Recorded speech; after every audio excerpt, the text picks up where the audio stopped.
Buenas noches, soy Rolando Cárdenas, alumno de la Facultad de Derecho de la Universidad San Marcos, del segundo año. En esta oportunidad, por iniciativa del doctor Carhuatocto, me designa el tema la responsabilidad civil por daño ambiental aplicado al caso de contaminación electromagnética y su impacto en la salud pública. Para el presente trabajo he creído conveniente realizar un trabajo de campo, o sea, ese es un trabajo de investigación aplicada al derecho y cuyo tema no ha sido desarrollado en ninguna otra ocasión. Esto a efectos como resultado de llevar el curso de Derecho Ambiental, porque permite tener una perspectiva distinta a lo que puede tener un técnico, un especialista, un ingeniero, pero el tema del derecho ambiental es tremendo porque le da otra perspectiva a la orientación que se puede tener sobre este tipo de contaminación que en la actualidad no está reconocida por la norma. Cuando hablamos de contaminación electromagnética, nosotros estamos hablando de algo que sencillamente ni siquiera el Ministerio del Ambiente lo tiene en consideración, pero es un tema real. Es un tema real y antes de tocar este tema quisiera manifestar lo siguiente.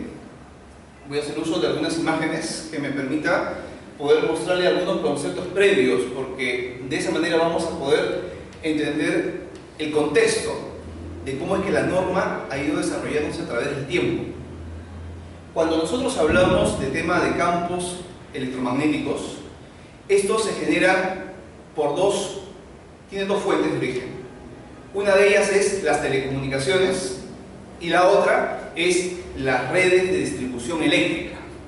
Entonces lo que vamos a tratar en este momento es específicamente del tema de los campos electromagnéticos generados por las telecomunicaciones. ¿Sí? Y en ese sentido, nosotros vamos a ver que todo lugar de mayor permanencia de personas tiene de alguna manera dos tipos de origen de exposición a campos electromagnéticos. Un origen que viene de la parte exterior, ¿no? Y otro que viene de la parte interior de donde nos encontramos. Por eso que tienen estas imágenes. Y de acuerdo a la norma vigente, existe una normativa que se dio en el año 2003 y que hasta la fecha no ha sido modificada. A pesar que han pasado varios años, y yo les puedo preguntar a ustedes si ¿alguien tiene algún celular del año 2003? ¿Algún equipo que tengan del año 2010? Bien difícil. ¿Ya? Pero esa norma, que es el Decreto Supremo 038/2003, que establece los límites máximos permisibles de radiaciones no ionizantes en telecomunicaciones, nos dice que los límites máximos son parámetros físicos de emisión y tenemos que tener en cuenta el concepto sobre emisión en temas de telecomunicaciones, y para eso nos va a ayudar bastante esta imagen, porque cuando hablamos de emisión nos estamos refiriendo a la fuente de origen, y la fuente de origen de la emisión es precisamente la antena que está puesta sobre toda esta estructura que forma parte de lo que vendría a ser una estación base de telefonía móvil.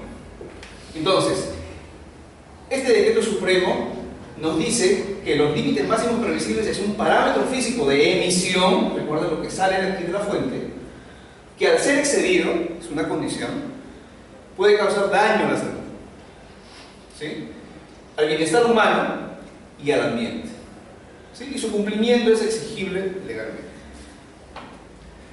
Ya que hemos hablado del tema de emisión, entonces ahora hay que entender algunos conceptos, y eso nos va a ayudar. Cuando hablamos de emisión, por lo menos ya tenemos aquí en la figura, ¿no? Acá tenemos la infraestructura de telecomunicaciones la antena, y la emisión vendría a ser la señal que sale de la antena, ¿sí?, hacia el entorno, ¿correcto? ¿Cómo vendría a ser un nivel de exposición de una antena si pudiésemos verlo? Sería algo similar a esto.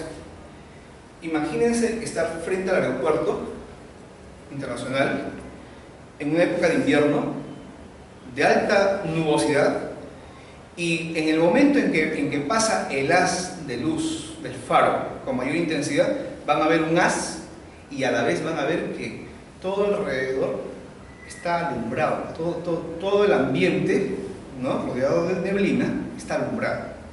Algo así es esto, si pudiésemos verlo.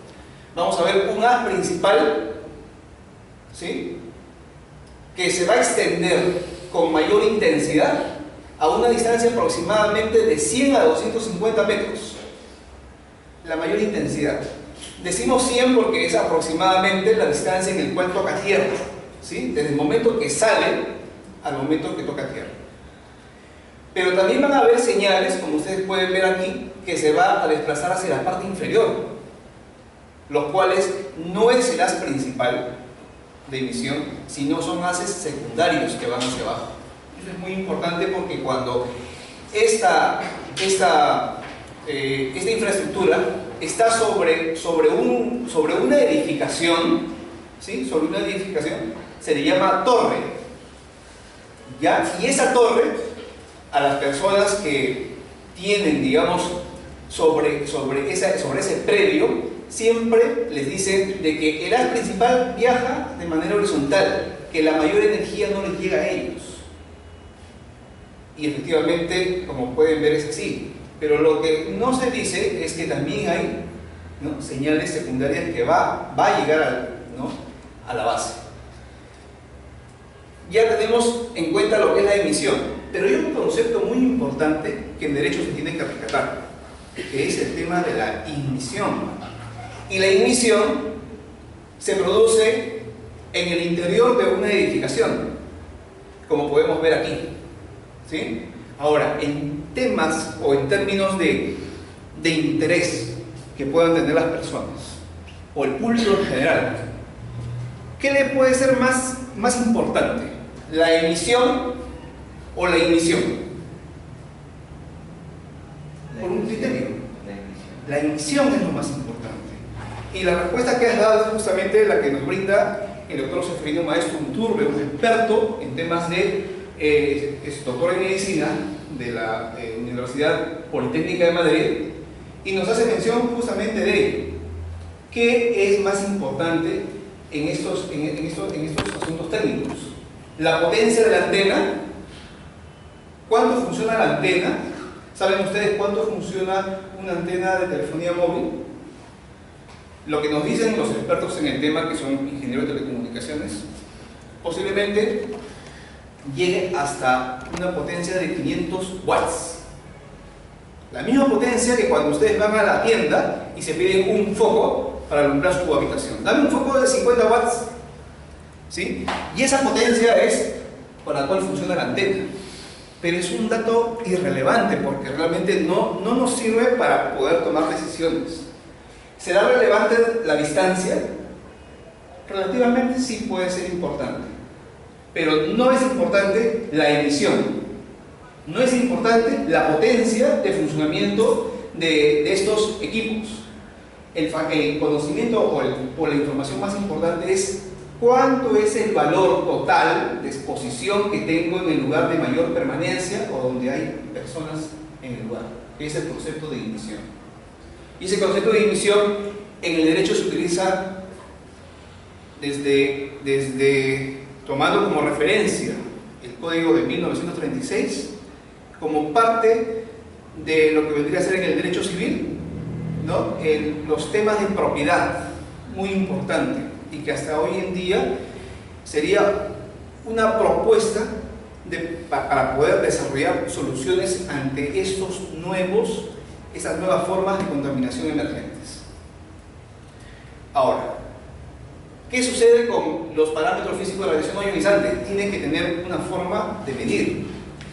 Y existen en la actualidad normas desarrolladas a través de la autoridad competente del sector, que han establecido formas de poder medirlas, y a eso se le llama estudios teóricos de radiación no ionizante. Esos estudios teóricos de radiación no ionizante nos dicen que deben ser medidos a distancias como la que estamos viendo, ¿no? 20, 50, 100 metros, ¿no? Desde el borde de la antena, ¿no? Para efectos de poder determinar si esta antena, ¿no? supera los límites máximos previsibles o no. Pero hay una situación que es real. Este tipo de tecnologías de telecomunicaciones han sido hechas para que no generen calor, porque de lo contrario pues serían horno de microondas, ¿sí? Los celulares, las estaciones base y todo aparato que en la actualidad se utilice para telecomunicaciones, ningunas van a tener la capacidad de generar calor. Sin embargo, el efecto térmico es el factor más importante para el desarrollo de la normativa vigente. ¿Y de dónde viene ese criterio?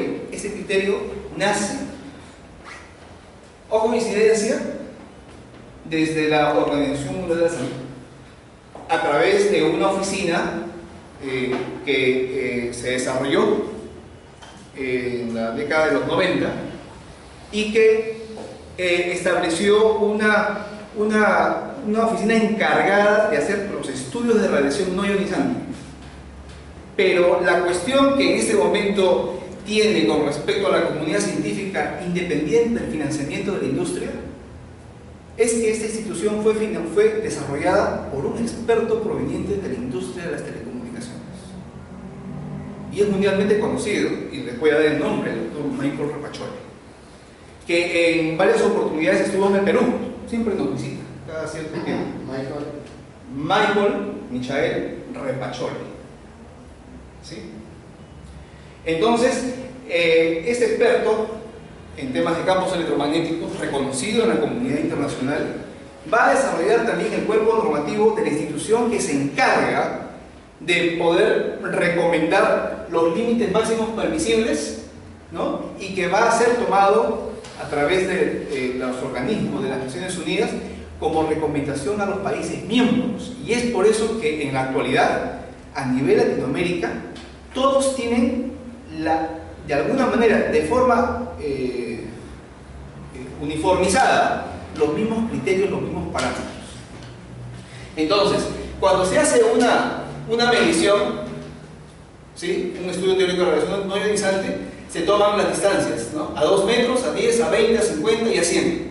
Pero el valor final, el resultado de máxima exposición, siempre se va a tomar a los 100 metros de distancia. Y eso es donde está establecido en las normas para el desarrollo de estudios teóricos de radiaciones no ionizantes. Entonces, cuando de la fuente sale una emisión, ¿no? De un haz principal, ¿sí? Esa emisión no se puede medir pues en watts, porque ya lo hemos dicho inicialmente, la potencia de funcionamiento de un equipo eléctrico electrónico no es lo mismo que la radiación no ionizante. Esto es similar a lo siguiente: cuando vamos al banco y nos paramos en determinado lugar y podemos sentir el aire acondicionado, dependiendo del lugar donde nos paremos vamos a estar o más fríos o menos fríos, ¿correcto? Entonces, lo mismo sucede con eso, ¿sí? Dependiendo dónde te ubiques, vas a tener ese flujo, ¿sí? Que se le llama, ¿no? o se le debe de medir de manera correcta en unidades de densidad de potencia. Entonces, no es el asunto de hablar que este aparato funciona a una potencia a secas, porque se está refiriendo a potencia eléctrica de funcionamiento. Y ese no es el valor o el parámetro conveniente, porque un teléfono celular puede funcionar a una potencia hasta de menos de 1 watt. Un router que tenemos en casa puede funcionar a una potencia menor de 1 watt. Entonces no podemos decir que el nivel de radiación que tenemos o que estamos expuestos es un nivel de radiación a 1 watt de radiación. la medida correcta es densidad de potencia expresada, como en la norma vigente lo establece, en vatio por metro cuadrado. Ahora, para que tengamos una idea física, ¿qué cosa es vatio por metro cuadrado? Les puedo decir lo siguiente. ¿Ustedes me pueden decir aproximadamente cuánto mide este papel?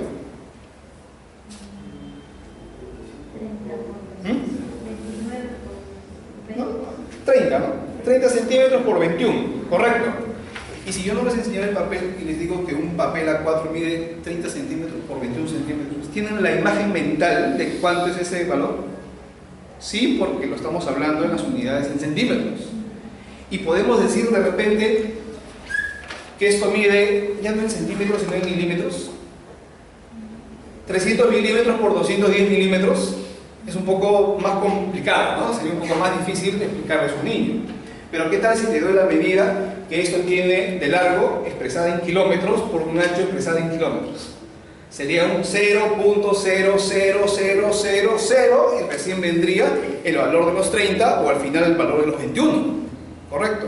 Entonces, este valor que está expresado en la norma, vatio por metro cuadrado, es una unidad kilométrica, para que podamos tener una idea mental qué cosa es vatio por metro cuadrado. Entonces, si nosotros queremos medir una unidad kilométrica en el interior de tu vivienda, para saber cuánto de ignición es lo que tienes, y ya entendimos el concepto de ignición, ¿no? El valor total de exposición de campos electromagnéticos que tienes en el lugar, de mayor permanencia. Entonces, aquí tenemos que utilizar unas unidades de medida diferentes, distintas. Y esas unidades van a estar expresadas de esta manera. Y eso para que lo podamos entender. Decimos, vatio por metro cuadrado, ¿sí? Las unidades convenientes serían expresadas ¿en qué? En microvatios por metro cuadrado. ¿Sí? Microvatio por metro cuadrado. ¿Y eso cómo se puede expresar? De esta manera, ¿no? ¿Sí? 10 a la 6 por 10 a la menos 6, ¿correcto? Vatio por metro cuadrado, ¿sí? Y ese 10 a la 6, ¿no? 10 a la menos 6 es lo que llamamos microvatio por metro cuadrado. Esta unidad, microvatio por metro cuadrado, es lo que vamos a tener en mente cuando nos vamos a referir a temas de ignición para el interior de la vivienda en unidades de centímetros, como lo hemos expresado con el papel. ¿Sí? Hablamos en centímetros o hablamos en milímetros, pero esta es la unidad que nos va a permitir tener esa relación. ¿Por qué es importante esto que les digo? Por lo siguiente.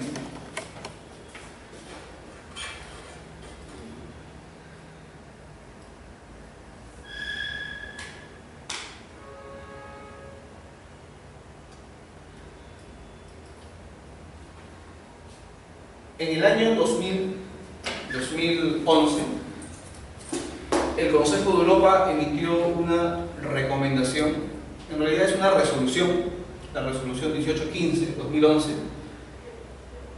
por el cual el Consejo de Europa recomendó unidades de exposición para el público en general. Estamos hablando del año 2011. Y esas unidades están expresadas en unidades no de microvatio por metro cuadrado, sino en otras unidades, microvatio por centímetro cuadrado. Simplemente es una cuestión de transformar los valores. Pero esas unidades que ellos recomendaron, y a ver si las tengo aquí, fueron expresadas de la siguiente manera.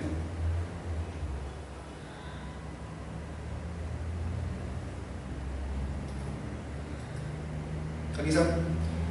Establecer umbrales de prevención para los niveles de exposición a largo plazo a las microondas en el interior, de conformidad con el principio de precaución, no superiores a, y estos valores pueden ser entendidos en las unidades de microvatio por metro cuadrado, 1000 y 100, entendiéndose de que en Europa existen normas y recomendaciones por el cual se deben de establecer valores para zonas exteriores y para zonas interiores. Se sobreentiende a las edificaciones. Exterior a la edificación, interior en la edificación. Pero en la normativa en nuestro país, que es la que estableció o la que recomendó esta oficina encargada de ver el tema de los campos electromagnéticos, esto no lo reconoce. Entonces tenemos 1000 microvatios por metro cuadrado y 100 microvatios por metro cuadrado. 1000 para zona exterior, que vendría a ser pues plazas, parques, azoteas, jardines, y 100 microvatios por metro cuadrado para zona interior. Por lo menos con esta resolución, porque las resoluciones que se dan a nivel del Parlamento Europeo y del Consejo de Europa no están hechas en base a mitos urbanos, sino están realizadas después de todo un debate a nivel científico, de revisiones de los últimos estudios que se han realizado y después de todo un debate llevado a cabo. Entonces, con estos valores, nosotros ahora vamos a poder comparar, ¿no?, de la siguiente manera. El Consejo de Europa le hace frente a la OMS, a esa oficina llamada Comisión Internacional de Protección contra la Radiación No Ionizante, diciendo que presenta graves deficiencias y se debe de aplicar el principio para bajar, ¿no?, al nivel más bajo razonablemente posible, tanto para los efectos térmicos como para los efectos atérmicos o biológicos de las emisiones o radiaciones electromagnéticas. Pero no solamente el Consejo de Europa, sino que el Parlamento Europeo en el año 2008 también pide a la Comisión Internacional de Protección de las Radiaciones No Ionizantes y a la Organización Mundial de la Salud que se muestren más transparentes y abiertas al diálogo con todas las partes interesadas a la hora de fijar normas. ¿Y no era que la OMS era la encargada de velar por la salud mundial? Entonces, como habíamos comentado, ¿qué sucede con el tema de los campos electromagnéticos? Con respecto a esta comisión que se encarga de ver esos estudios y de recomendar a los países miembros establecer límites máximos permisibles. Y son dos instituciones de decisiones de política internacional las que las hacen frente y les dicen que sean más transparentes, ¿no?, que sus normas están pues deficientes, y esas normas son las que actualmente nos rigen desde el año 2003 y no han sido cambiadas hasta la fecha. Y dicen que ninguna estación base en el país, ninguna, supera el 1.5% del límite máximo permisible. ¿Cómo podemos entender que una norma que está hecha para la protección del ambiente y de las personas no haya sido modificada desde el año 2003 hasta la fecha? Y una razón de ello es porque son demasiado altas, estratosféricamente altas. Y eso les da la posibilidad que comercialmente y operativamente a la industria de telecomunicaciones puedan operar libremente en el mercado, con cualquier tipo de productos que se puedan ustedes imaginar, para efectos de que no haya obstáculos de obstrucción alguna. Y además, y esto es lo peor de todo, que sean las propias autoridades competentes las que defiendan esta posición por un tema de crecimiento económico, como bien lo decía el doctor. Y esa es la situación real.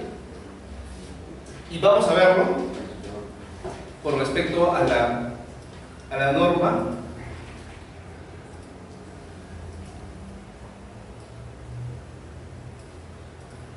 Aquí está. Límites máximos permisibles al 100%, establecido en el estudio teórico de radiación no ionizante. Entonces, nos dice que las unidades expresadas en vatios por metro cuadrado, tal y como está establecida en la norma, para la población es 4,35 vatios por metro cuadrado. Entonces, cuando tú ves este valor, 4.35, tienes una perspectiva, ¿no?, que es un valor escaso, poco. Pero tú ahora ya sabes que este vatio por metro cuadrado es una unidad kilométrica, ¿sí? Es una unidad astronómica de distancia. Entonces, si el valor poblacional es 4.35, el ocupacional es 21.73. ¿Y a qué se refiere con la exposición ocupacional? Está dirigido para aquellas personas que por una cuestión de actividad laboral, como pueden ser los técnicos, los ingenieros, no solo de telecomunicaciones, sino ingenieros eléctricos, si están expuestos a unos valores por encima de lo que está recomendado para la población, no hay obstrucción alguna. Y no solamente eso, sino que esto que fue dado en el año 2003, en el año 2005 aparece otra norma aplicada para áreas de uso público, que en nuestro país se establecen para colegios, primaria, secundaria, hospitales, clínicas. Y dice que es a la mitad de este valor. Y aún así, ninguna estación base la supera. Entonces, este 4.35 con la compresión que hemos hecho, ¿no? Lo multiplicamos por 10 a la 6 y se convierte en 4.350.000 microvatios por metro cuadrado. O sea que si en el interior de una edificación estarían a 3 millones de microvatios, no pasa nada. No va a aparecer el efecto térmico, no te vas a calentar como en un microondas. Y es más, si sucediera, por último, la exposición ocupacional es a 21.730.000 microvatios por metro cuadrado. Ahora sí tienes la perspectiva para poder saber si esto es mucho o es poco. Pero ¿con qué nos hemos dado cuenta? Con la resolución del Consejo de Europa que nos dio un valor referencial. ¿De dónde salió ese valor referencial? Salió de todo un proceso de estudio que se ha llevado a través del tiempo como parte de las evidencias que se presentan, ¿no? Y que son acogidas para poder emitir normas de ese tipo. ¿Cuál es la situación de esta resolución 1815 del año 2011 que emitió el Consejo de Europa? Lamentablemente fue una norma de carácter no vinculante, simplemente como una recomendación para los países miembros para que puedan aplicarlo en sus normativas locales, ¿no? Y establecerlo como parte de una nueva, digamos, adaptación, actualización de lo que hasta el momento, hasta la fecha, rige en función a las recomendaciones que OMS, a través de esa ONG privada proveniente de la industria de telecomunicaciones, ha recomendado. O sea que a pesar de la resolución 1815 se mantienen todavía las recomendaciones de INIR. Entonces, la normativa peruana no llega a discernir entre exposición interior y exterior, solamente dice poblacional y ocupacional, ¿sí? Y ese es un tema que quería mostrarles. Ahora, ¿qué aplicación tiene esto? Ya eso y otros. Este es un gráfico donde aquí trato de mostrarles, ¿no?, qué cosa es el 100% del límite máximo permisible. Aquí podemos ver el límite máximo permisible poblacional, ¿no?, dado en el año 2003, 4.35. Estos valores son relativos porque está en función a la frecuencia, ¿no? La función a la frecuencia puede variar. Cuando digo a la frecuencia, si utilizas teléfono de 4G, 3G, 2G, va a variar, ¿sí? Entonces, y además la norma en el Perú, la norma no establece distancias. Muchas personas preguntan, ¿a qué distancia debe estar la antena? La norma no establece distancias, sino que da una fórmula para que puedas tú introducir qué frecuencia es la que quieres medir, ¿sí? Y en base a un cociente vas a obtener este valor, ¿sí? Y ese va a ser el 100% del límite máximo permisible. Pero como tú ves, 100% del límite máximo permisible ocupacional también es este valor.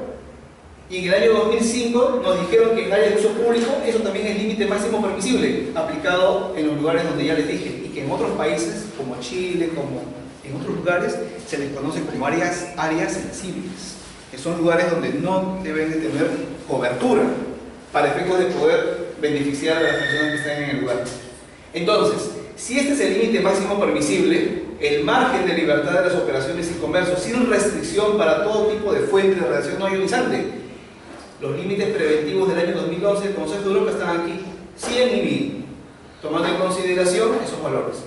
Y si esto es 4.35, ve usted cómo es expresado en las mismas unidades. 1000 es expresado como 0.001, ¿sí? Y se ve pues extremadamente pequeño. Tan pequeño que en nuestra norma esto no es considerado, no es reconocido, es insignificante. Ni siquiera los medidores, digamos, hacen vista en ello. ¿Este concepto para qué nos sirve? Ahora para mostrarles lo que hace INITEL. INITEL es el Instituto Nacional de Investigación en Telecomunicaciones.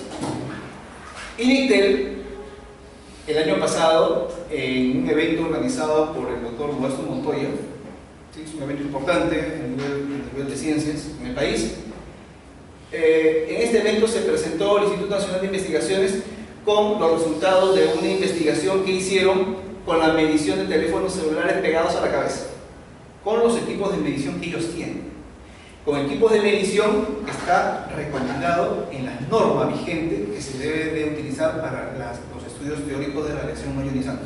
No puedes utilizar otro equipo, no puedes utilizar otra marca. Si tú eres ingeniero de telecomunicaciones o un ingeniero electrónico que quieres desarrollar actividad como persona habilitada en hacer estudios de radiación no ionizantes, tienes que comprarte este equipo y de esta marca. ¿Cuánto está este equipo en el mercado? Aproximadamente, puesto en Perú a la fecha y al tipo de cambio convertido en euros a soles, aproximadamente con todos los gastos pagados, unos 70.000 soles. Eso es lo que tendrías que tener. Pero ¿cuál fue el resultado? Y esto fue lo que ellos mostraron. ¿Sí? Dijeron que el nivel de exposición de campos electromagnéticos de los teléfonos celulares en el momento del timbrado de los primeros 15 segundos, ¿sí? A esta frecuencia, el valor máximo permitido llegaba a 201%. Y acá tenemos en otra frecuencia a más del 100%. O sea, los teléfonos celulares, cuando están estableciendo enlace o comunicación, puede llegar a superar el límite máximo permisible. Al doble, como resultado que nos presenta. Profesor, la hora, por favor. Estamos sobre la hora, por favor. Ya, un minuto.